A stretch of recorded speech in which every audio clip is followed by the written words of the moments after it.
नमस्कार दोस्तों, उम्मीद करता हूं सबके अच्छे होंगे। आज हम बात करेंगे नेताजी सुभाष चंद्र बोस और इंडियन नेशनल आर्मी का भारतीय आज़ादी में क्या योगदान था। अगर देखा जाए, नेताजी सुभाष चंद्र बोस क्रांतिकारी नेता थे। उनका लक्ष्य भारत की आज़ादी था। राजनेता, कूटनीतिज्ञ होने के साथ वे एक अच्छे वक्ता भी थे। अंग्रेजों से भारत की मुक्ति के लिए किसी भी कीमत पर समझौता नहीं करना चाहते थे।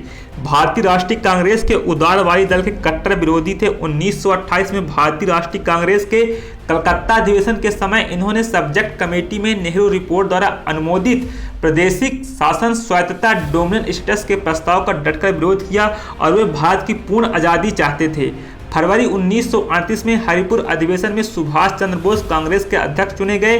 फिर जनवरी 1939 में त्रिपुरा कांग्रेस के अधिवेशन में महात्मा गांधी के विरोध करने पर भी वह कांग्रेस के राष्ट्रीय अध्यक्ष चुने गए थे।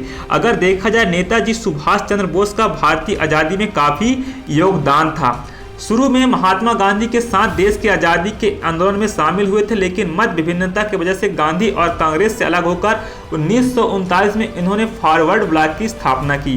सुभाष चंद्र बोस का मानना था कि अंग्रेज द्वितीय विश्व युद्ध में फंसे हैं, तभी उनकी राजनीतिक अस्थिरता का फायदा उठाते हुए स्वतंत्रता के प्रयास किए जाने चाहिए, न कि इंतजार करना चाहिए। लेकिन महात्मा गांधी उनकी बातों को इग्नोर मार देते हैं।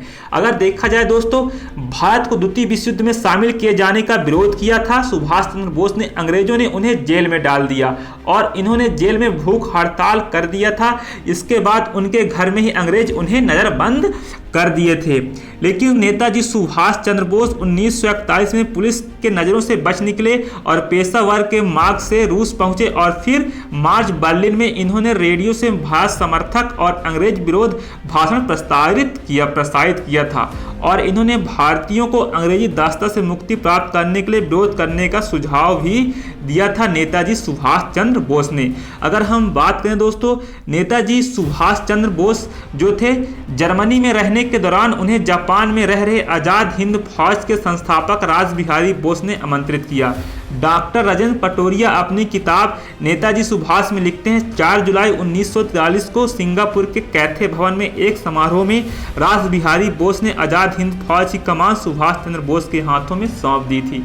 इसके बाद नेताजी सुभाष चंद्र बोस आज़ाद हिंद के सर्वोच्च सेनापति की हैसियत से स्वतंत्र भारत की अस्थायी सरकार बनाई, जिसे जर्मनी, जापान, फिलीपींस, कोरिया, चीन, इटली, आयरलैंड 9 देशों ने मान्यता भी दी थी।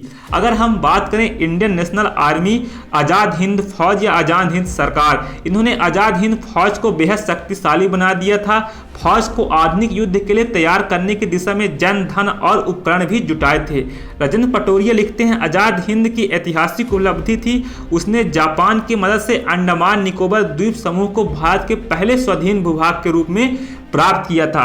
नेताजी सुभाष चंद्र बोस ने राष्ट्रीय आज़ाद बैंक और स्वाधीन भारत के लिए अपनी मुद्रा के निर्माण के आदेश दिए थे। आज़ाद हिंद फौज सरकार एक बहुत ही वृहद सरकार थी। आज़ाद हिंद फौज सरकार के माध्यम से सुभाष चंद्र बोस ने दिल्ली चलो का युद्ध का नारा दिया था। जापानी सैनिक कमांडर से सहयोग और सहायता प्राप्त करने के ढंगों का विस्तार पूर्वक निर्णय करने के पश्चात भारतीय राष्ट्रीय कांग्रेस ने 1944 पर भारत पर आक्रमण आरंभ कर दिया था। मार्च 1944 तक स्वतंत्र भारतीय भूमि पर असम में कोहिमा के स्थान पर तिरंगा झंडा भी फहराया गया था। अगर हम बात करें दोस्तों, नेताजी सुभाष चंद्र बोस का काफ़ी ज़्यादा योगदान भी माना जाता है। साथ में इन्होंने महिलाओं का भी काफ़ी ज़्यादा योगदान था इंडियन नेशनल आर्मी में। नेताजी अपने युग के बहुत आगे सोच रखते थे। नेताजी सुभाष चंद्र बोस, उन्होंने आज़ाद हिंद फौज में महिला रेजिमेंट का गठन किया, जिसकी कमान कैप्टन लक्ष्मी स्वामीनाथन के हाथों में थी।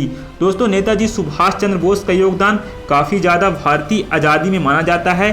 फिर 18 अगस्त 1945 को नेताजी का वायुयान दुर्घटना में उनकी मृत्यु हो जाती है, लेकिन कुछ लोगों का मानना है नेताजी की मृत्यु नहीं हुई। नेताजी हम सभी के बीच हमेशा अमर हैं। दोस्तों, उम्मीद करता हूँ वीडियो आपको पसंद आई होगी। धन्यवाद, टेक केयर, जय हिंद, जय भारत।